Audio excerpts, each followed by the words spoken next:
ስለዚህ ቪዲዮአችሁ መታየት ብቻ ሳይሆን ታርጌት ኦዲየንሳችሁ ከየት ነው የሚለው ነገር በጣም ወሳኝ ነው ማለት። ስለዚህ በአጠቃላይ በምናይበት ጊዜ ለዚህ ቪዲዮ በ5100 ቪው ዩቲዩብ ለእኔ ስንት ነው የከፈለኝ? ዩቲዩበር ኖት ወይም ደግሞ አዲስ የዩቲዩብ ቻናል ለመክፈት አስበዋል? በዚህ ቪዲዮ ዩቲዩብ ለ1000 ቪው ስንት እንደሚከፍል እያንዳንዱን ዲቴይል እነግራችኋለሁ። አብዛኛዎቹ ታዋቂ ዩቲዩበሮች ይህንን ሚስጥር ደብቀዋችኋል። እንደዚሁም ደግሞ በዚህ ቪዲዮ መጨረሻ ላይ ዩቲዩብ በትክክል ለእኔ በ1000 ቪው ስንት ዶላር እንደከፈለኝ የማሳያችሁ ይሆናል። ስለዚህ እስከ መጨረሻው ድረስ ተከታተሉኝ። ከመጀመራችን በፊት ግን ለዚህ የዩቲዩብ ቻናል አዲስ ከሆናችሁ እባካችሁ ሰብስክራይብ በማድረግ ቤተሰብ እንሆን። ይሄ ቪዲዮ ለጀማሪ ዩቲዩበሮች እንዲሁም ለብዙ ሰዎች ዩቲዩብ እንዲያዳርስልን ቪዲዮውን ላይክ እና ሼር ማድረግ አይርሱ። በቀጥታ ወደ ቪዲዮ እንገባለን። እንዴት ነው ዩቲዩብ ለእኛ ብር የሚከፍለን ወይም ደግሞ በምን አይነት ሁኔታ ነው የሚከፍለን የሚለውን ነገር በምናይበት ጊዜ ሁለት ኮንሰፕቶች አሉት። እነሱም ሲፒኤም እና አርፒኤም ተብለው ይታወቃሉ። ሲፒኤም ማለት ኮስት ፐር 1000 አድ ቪው ነው የሚሆነው። ወይም ደግሞ አድቨርታይዘሮች የማስታወቂያ ድርጅቶች ለእኛ ቪዲዮ 1000 ማስታወቂያ በሚያሳዩበት ጊዜ ለዩቲዩብ የሚከፍሉት ክፍያ ነው። ወይም ደግሞ በእኛ ቪዲዮ ላይ 1000 ማስታወቂያ ከታየላቸው አድቨርታይዘሮች ወይም ማስታወቂያ ድርጅት አሰሪዎች የሚከፍሉት ክፍያ ሲፒኤም ይባላል ማለት ነው። ሁለተኛው ደግሞ አርፒኤም ይባላል። አርፒኤም ደግሞ ሪቬኑ ፐር 1000 ቪው ነው። ወይም ደግሞ ለእኛ ዩቲዩብ ስንት ይከፍለናል የሚለውን ነው ማለት ነው። ስለዚህ 1000 ማስታወቂያ በእኛ ቪዲዮ ላይ በሚታይበት ጊዜ ዩቲዩብ ለእኛ ስንት ብር ይከፍለናል የሚለውን ነው። ይሄ ማለት ዩቲዩብ 45%ን ይወስዳል፣ ለእኛ ደግሞ ስንቱን ይከፍለናል ማለት ነው? 55%ቱ ነው የሚደርሰን ማለት ነው። ለምሳሌ የእናንተ ቪዲዮ ሲፒኤማችሁ $10 ቢሆን ያ ማለት እናንተ ቪዲዮ ላይ 1000 ማስታወቂያ በሚታይበት ጊዜ ማስታወቂያ የሚያሰሩት ድርጅቶች ወይም ማስታወቂያውን የሚያስለቅቁት ድርጅቶች $10 ለዩቲዩብ ይከፍሉታል። ደን አርፒኤም ላይ በምንመጣበት ጊዜ ደግሞ ዩቲዩብ 45%ን ወስዶ ሌላው 55%ን ለእናንተ ይከፍላቸዋል። ያ ማለት $4.5 ለዩቲዩብ ይሆናል፣ $5.5 ደግሞ ለእናንተ ይሆናል ማለት ነው። ሲፒኤም እና አርፒኤም ኢትዮጵያ ላይ በምንመጣበት ጊዜ የአንዱ ቻናል አርፒኤም እና ሲፒኤም ከሌላው ቻናል አርፒኤም እና ሲፒኤም ኮምፕሌትሊ የተለያየ ነው የሚሆነው። አኮርዲንግ ቱ ቻት ጂፒቲ ወይም ደግሞ ቻት ጂፒቲን ጠይቀው በነገረኝ መሰረት ጀነራል የሆነ መረጃ ልስጣችሁ። ቴክኖሎጂ እና ፋይናንስ ላይ የምትሰሩ ከሆነ ኢትዮጵያ ላይ አፕሮክሲሜትሊ ለ1000 ቪው $2 እስከ $3 ሲፒኤም ይኖራል በ1000 ቪው። ኤዱኬሽን ላይ ከሆነ ደግሞ ትምህርታዊ ነገሮችን ፖስት የምታደርጉ ከሆነ ሲፒኤም ኢትዮጵያ ውስጥ $1 እስከ $2.50 ነው ይለናል። ቭሎግ ወይም ደግሞ ኢንተርቴንመንቶችን የምትሰሩ ከሆነ ደግሞ $0.5 እስከ $1.5 ሲፒኤም ይኖረዋል። ይሄ ጀነራል የሆነ መረጃ ነው። አክቹዋሊ ግን ገብተን በምናይበት ጊዜ ሲፒኤሙ የተለያየ ሊሆን ይችላል ማለት ነው። ለምንድን ነው ኢትዮጵያ ውስጥ አርፒኤማችን ዝቅተኛ የሆነው ወይም ደግሞ በ1000 ቪው የምናገኘው ክፍያ ከሌሎች ሀገራት ለምሳሌ ከጎረቤት ሀገራት ከኬንያ ወይም ከተለያዩ አውሮፓ ሀገራት ጋር ኮምፔር በሚደረግበት ጊዜ ኢትዮጵያ ውስጥ ያለው አርፒኤም በጣም ዝቅተኛ ነው የሆነው? ይሄ ለምን ይመስላችኋል? ምክንያቱም ምን መሰላችሁ? አብዛኛውን ጊዜ ኢትዮጵያ ውስጥ በዩቲዩብ ማስታወቂያዎች የኢትዮጵያ ድርጅቶች ሊሆን ይችላሉ ወይም የውጭ ማስታወቂያ አሰሪ ድርጅቶች ዩቲዩብ ላይ ቪዲዮዎችን አይለቁም። ለምሳሌ የዩቲዩብ ቪዲዮ ከፍታችሁ በምትመለከቱበት ጊዜ ማስታወቂያዎች አይመጡም ማለት ነው። ማስታወቂያ ካልመጣ ደግሞ ምንም አይነት ክፍያ አይኖርም በዩቲዩብ ሕግ ማለት ነው። ስለሆነ ደግሞ የምሰራቸው ኮንተንቶች ኢንተርናሽናል ከሆኑ ወይ ከተለያየ ቦታ ላይ ሆነው ሰዎች የእናንተን ቪዲዮ የሚያዩ ከሆነ ለምሳሌ ከአረብ ሀገራት ሊሆን ይችላል ከአውሮፓ የሚያዩላችሁ ከሆነ ኦኬ በጣም አሪፍ ነው፣ ክፍያ ታገኛላችሁ ማለት ነው። ስለዚህ ሎ የሆነበት ምክንያት 1000 ጊዜ ታይቶ 1000 ሁሉም ላይ ማስታወቂያ ላይኖር ስለሚችል ነው ማለት ነው። ይህን ያህል ስለ ሲፒኤም እና ስለ አርፒኤም ኢትዮጵያ ላይ ያለውን ነገር ካወራን አሁን ደግሞ ሪል የሆነ ኤግዛምፕል ለእኔ ዩቲዩብ ስንት እንደከፈለኝ አሳያችኋለሁ።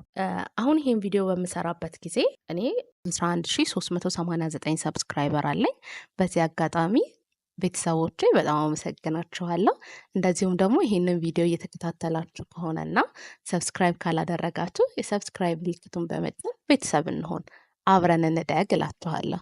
ይሄንን ቻናል ከዚህ በፊት የምትከታተሉ ከሆነ ያው እኔ ብዙውን ጊዜ የምለቀው ትምህርታዊ የሆኑ ቪዲዮዎችን ነው ወይም ደግሞ ትምህርታዊ ቱቶሪያሎችን ነው የሚሆነው ማለት። ስለዚህ የኔ ኒቼ የሚመደበው ወደ ኤዱኬሽን ላይ ወይም ደግሞ ትምህርታዊ ወደሚለው ነው። ቅድም ቻትጂፒቲ በሰጠን መሰረት ትምህርታዊ ቪዲዮዎች ላይ ሲፒኤሙ ኦልሞስት ከ1 እስከ 2 ዶላር አካባቢ ነበር ያለን። እውነት ከ1 እስከ 2 ዶላር ነው ወይ ሲፒኤማችን ወይም ደግሞ ማስታወቂያ የሚያሰሩ ድርጅቶች ለእኛ ቪዲዮ ኢትዮጵያ ውስጥ ለ1000 ቪው 1 እና 2 ዶላር ብቻ ነው ለኤዱኬሽናል ቪዲዮ የሚከፍሉን ወይስ ከዛ በላይ ማግኘት እንችላለን የሚለውን ነገር አሳያችኋለሁ ማለት ነው። ለምሳሌ እዚህ ጋር ከኔ ቪዲዮዎች ውስጥ ይሄኛውን ቪዲዮ ብንመለከት ስማርት ሆም የሚለውን መጀመሪያ አናላይቲክስ ውስጥ እንገባለን። እዚህ ጋር ሲንስ ፐብሊሽድ ነው የሚለው ላስት 28 ዴት እንበል ባለፉት 28 ቀናት ምን ያህል ሰራ የሚለውን ነገር እናያለን ማለት ነው። ይሄ ቪዲዮ በ28 ቀናት ውስጥ 5400 ቪው አግኝቷል ማለት ነው። እዚህ ጋር ሪቬኑ የሚለው ጋር ገብቼ በማሳያችሁ ጊዜ ሲፒኤም እና አርፒኤሙን ያሳየናል ማለት ነው። ስለዚህ ወደ ታች ወረድ ብለን በምንመጣበት ጊዜ የዚህ ቪዲዮ ሲፒኤም እዚህ ጋር እንደምትመለከቱት 7.09 ዶላር ነው። ያ ማለት በ1000 እይታ ማስታወቂያ የሚያሰሩ ድርጅቶች ለዚህ ቪዲዮ 7 ዶላር ለዩቲዩብ። ስለዚህ አርፒኤማችን መሆን ያለበት ምንድን ነው ብለናል? 45%ቱን ዩቲዩብ ይወስድና ደን ቀሪውን 55% ለእኔ ይከፍለኛል እንደማለት ነው። ነገር ግን እውነታው እንደዛ አይደለም። እዚህ ጋር መታችሁ በዚህ ቪዲዮ እኔ በ1000 ቪው ስንት እንደምሰራ ወይም ደግሞ አርፒኤምን በምንመለከትበት ጊዜ 0.11 ዶላር ነው። ያ ማለት ምንም አይገናኝም ማለት ነው። ሲፒኤሙ ስንት ነው ብለናል? 7.09 ዶላር ነው። አርፒኤሙ ግን በጣም የወረደ ነው። ለምንድን ነው እንደዚህ የሆነ ያለው? ይሄን ቪዲዮ አብዛኞቹ የሚመለከቱት ኢትዮጵያ ውስጥ ያሉ ተማሪዎች ናቸው።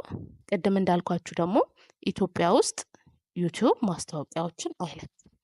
ስለዚህ እቺን ብር የተሰራችው አንዳንድ ተማሪዎች ቪፒኤን አብርተው ስለሚጠቀሙ ወይም ደግሞ ከሌላ ቦታ ላይ ሆኖ ይህን ቪዲዮ የከፈቱ ሰዎች ነው እንጂ በተአምር ዩቲዩብ ኢትዮጵያ ውስጥ ስለታየ ብቻ አይከፍለንም ማለት ነው። ስለዚህ ቪዲዮችሁ መታየት ብቻ ሳይሆን ታርጌት ኦዲየንሳችሁ ከየት ነው የሚለው ነገር በጣም ወሳኝ ነው ማለት። ስለዚህ በአጠቃላይ በምናይበት ጊዜ ለዚህ ቪዲዮ በ5100 ቪው ዩቲዩብ ለእኔ ስንት ነው የከፈለኝ? 0.56 ዶላር። ስንት ጊዜ ነው የታየው ያልኳችሁ? 5100 ቪው ነበረው። ነገር ግን የከፈለኝ 0.5 ዶላር። ነገር ግን ለምሳሌ ኢትዮጵያ ውስጥ ዩቲዩብ ማስታወቂያ ቢለቅ ኖሮ ግን ወይም ደግሞ ለኢትዮጵያ ለሚታየው የሚያስብልን ቢሆን ኖሮ ስንት አገኝ ነበር የሚለውን ካልኩሌት እናድርገው እስቲ። ስለዚህ ምን ብያቸዋለሁ? ለአንድ ቪዲዮ 7.09 ዶላር ነው በ1000 ቪው ሲፒኤም። ለዚህ ጋር የታየው ደግሞ 5000 ነው እንኳን ብንለው በስንት እናባዛዋለን ማለት ነው? በ5 እናባዛዋለን ማለት ነው። ስለዚህ በ5 በምናባዛው ጊዜ 35 ዶላር ነጥብ 45 ነው። ስለዚህ ዩቲዩብ 45%ቱን ቆርጣል። ለእኔ መድረስ ያለበት ደግሞ ስንት ነው ብለናል? 0.55% ነው። ወይም ደግሞ 55%ቱ ለእኔ ስለሆነ በ0.55 አባዛው በዚህ ቪዲዮ ስንት ዶላር ሰራ ነበር ማለት ነው? 19 ዶላር ሰራ ነበር ማለት ነው። ነገር ግን ስንት ነው የሰራሁት? እያያችሁ ነው። ጎን ለጎን አድርጌ ላሳያችሁ። 19 ዶላር መስራት ሲገባኝ እኔ ግን የሰራሁት 0.56 ነው። ይህንን ያደረገው ደግሞ ኦዲየንሳችን ወይም ደግሞ ታርጌቱ ኢትዮጵያ ውስጥ ስለሆነ ነው ማለት ነው። እንደ ጀማሪ ዩቲዩበር እናንተስ ምንድን ነው ማድረግ ያለባችሁ ወደሚለው ነገር ከመሄዳችን በፊት ለምሳሌ ኦዲየንስ ምን ያህል ኢንፍሉዌንስ እንደሚያመጣ እዚህ ጋር ገብቼ ላሳያችሁ። ኦዲየንስ የሚለው ታብ ላይ ስንገባ እዚህ ጋር እንደምትመለከቱት የኔ አብዛኛው ተመልካቾቼ ከኢትዮጵያ ናቸው። ኦልሞስት 88.9%ቱን ይሄን ቪዲዮ ያዩት ከኢትዮጵያ ነው ማለት። ያ ማለት ቅድም እንደነገርኳችሁ ኢትዮጵያ ውስጥ ዩቲዩብ ማስታወቂያ ስለማያሳይ ያን ያህል ክፍያ አይኖረውም ማለት ነው። እዚህ ጋር እስቲ አድ አድርገን ኤስቲሜትድ አድሰንስ ሪቨኒውን ጨምረን እንየው ስንት እንደከፈለ ለማየት ማለት ነው። ስለዚህ እዚህ ጋር በግራፍ ያስቀምጥልናል። ይታያችኋል። 0.20 ዶላር ሰርቻለሁ። ከዩናይትድ ስቴትስ በመጣ ቪው፣ ከጀርመኒ፣ ከካናዳ፣ ከአውስትራሊያ ምናምን እያለ የተለያየ ቪዎች አሉ ማለት። ስለዚህ ቪዲዮ ከነዚህ ቦታ ላይ ሲከፈት ይሄንን ያህል ዶላር ሰርቷል ማለት ነው። እስቲ ኢትዮጵያ ውስጥስ ምን ያህል ጊዜ ታየ የሚለውን እናያለን። ኢትዮጵያ ውስጥ ይሄ ቪዲዮ 4788 ጊዜ ታይቷል። ነገር ግን ስንት ነው የከፈለኝ? እዚህ ጋር ይታያችኋል፣ ዜሮ ነው። ምንም አይነት ክፍያ የለውም። ለምንድን ነው ምንም አይነት ክፍያ የሌለው? ማስታወቂያዎች ስለማይ አሁን ጀነራል መረጃ የያዛችሁ ይመስለኛል ማለት ነው። ይህንን ቪዲዮ ስሰራላችሁ እናንተን ተስፋ ለማስቆረጥ አይደለም። ነገር ግን እኔ መጀመሪያ ላይ ሳላውቀው የተጎዳሁትን ነገር እናንተ ጀማሪ እንደመሆናችሁ ወይም ለመጀመሪያ እያሰባችሁ ስለሆነ እንድትጠቀሙበት በማሰብ ነው ማለት ነው። ስለዚህ ምን ብናደርግ ነው አርፒኤማችንን ከፍ ማድረግ የምንችለው ወደሚለው ነገር በምንመጣበት ጊዜ ኢትዮጵያ ውስጥ ኮንተንት ክሬተር ከሆናችሁ እነዚህ ነገሮች ማድረግ አለባችሁ። የመጀመሪያው ኢንተርናሽናል ቪዎችን ለማግኘት በጣም ትኩረት አድርጋችሁ ስሩ። ያ ማለት የእናንተ ኦዲየንሳችሁ ኢትዮጵያ ላይ ብቻ እንዳይሆን ትኩረት አድርጉ። ከኢትዮጵያ የሚገኝም ቪው ጥሩ ነው፣ ነገር ግን ከተለያዩ ሀገራት ላይ ሊታይላችሁ የሚችሉ አይነት ቪዲዮዎች ለምሳሌ አረብ ሀገራት ሊሆን ይችላል ወይም በአውሮፓ ሀገራት ላይ ሊታይ የሚችል ኮንተንቶችን መስራት መቻል ነው። ሁለተኛው ደግሞ ግሎባል የሆነ ቶፒኮችን መጠቀም ነው። ኢትዮጵያ ውስጥ ብቻ ያሉ የሆነ ሎካል የሆነ ነገር ከመስራት ይልቅ ግሎባል የሆነ ነገሮችን ብንሰራ ከተለያየ ቦታ ላይ ቪው ማግኘት እንችላለን። ሶስተኛው ደግሞ ቪዲዮ በምንሰራበት ጊዜ ቢያንስ 8 ደቂቃ ወይም ከ8 ደቂቃ በላይ የሆኑ ቪዲዮዎችን ብትሰሩ። ይሄንን ያልኩበት ምክንያት ምንድን ነው? ቪዲዮአችሁ ከ8 ደቂቃ በታች የሚሆን ከሆነ ዩቲዩብ ማስታወቂያ ሊሰራላችሁ የሚችለው መጀመሪያ ላይ ብቻ ነው። መካከል ላይ ማስታወቂያዎችን አያስገባም። ነገር ግን ቪዲዮአችሁ ከ8 ደቂቃ በላይ የሚሆን ከሆነ በየመሃሉ ዩቲዩብ ማስታወቂያዎችን በእናንተ ቪዲዮ ላይ ያሳያል። ስለዚህ ቢያንስ 8 ደቂቃ የሆነ ቪዲዮ ብትሰሩ። አራተኛው ቲፔ ደግሞ ሞር ኦዲየንሳችንን ለማግኘት ሰብታይትሎችን ብንጠቀም፣ ለምሳሌ በአማርኛ ሰርታችሁ ነገር ግን ከአማርኛ ውጭ ያለ ተናጋሪ ቪዲዮዎችን ቢከፍተው አንደርስታንድ ማድረግ እንዲችል ሰብታይትሎችን ብንጠቀም በጣም አሪፍ ይመስለኛል። ለምሳሌ ኤዱኬሽን ላይ እየሰራንም ከታች ሰብታይትል የምናደርግ ከሆነ ከሌላ ሀገራት ያሉ ተማሪዎችም ቪዲዮዎችን ማየት ይችላሉ ማለት ነው። እንደዚሁም ደግሞ የመጨረሻው ቪዲዮአችሁን በጣም ሳቢ በማድረግ ተመልካቾቻችሁ ለረዥም ደቂቃ የእናንተን ቪዲዮ እንዲያዩት ማድረግ ማስቻለሁ። ያ ከሆነ የተለያዩ ማስታወቂያዎችን ዩቲዩብ የሚለቅላቸዋል። ፕላስ ደግሞ የዩቲዩብ አልጎሪዝም የእናንተን ቪዲዮ ለብዙ ሰዎች ያስተዋውቅላቸዋል ማለት ነው። ይህንን ቪዲዮ ጠቃሚ ሆኖ ካገኛችሁት ላይክ፣ ሰብስክራይብ እና ሼር ማድረጋችሁ አትርሱ። ስለተከታተላችሁኝ በጣም አመሰግናለሁ።